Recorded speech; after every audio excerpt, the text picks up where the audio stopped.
Karibuni sana katika GMTV, pale ambapo tukupatia habari tofauti na ambazo zinachipuka humu nchini. Hivi karibuni CS Murkomen ameweza kutoa amri, mtu yeyote ambaye atapatikana karibu na polisi ama kituo cha polisi apigwe risasi. Hebu tusikize maneno yake. Ni ukweli? Na tumeambia polisi, mtu yoyote mwenye atakaribia police station piga yeye risasi. Mtu yoyote.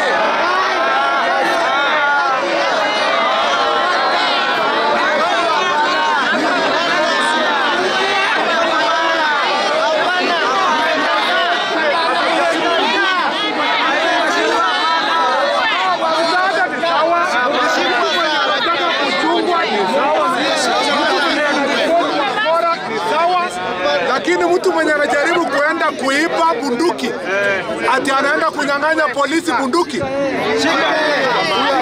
Shika mtu ananyang'anya bunduki. Ama mtu mwenye anatupiwa mawe polisi anataka kuua polisi, ati atakuja kubembelezwa. Unafikiria bunduki ni mandazi?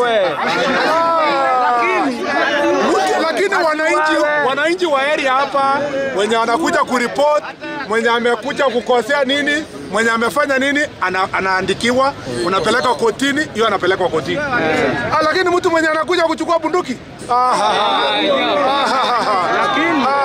ati mtu atakuja, ati anakuja kuchoma, ati anachoma police station. Wacha niulize nyinyi mtajenga hii police station? Mko na pesa ya kujenga hii police station? Mko nayo? Wewe vijana, ule unaongea mbaya hapa. Wewe uko na pesa ya kujenga police station?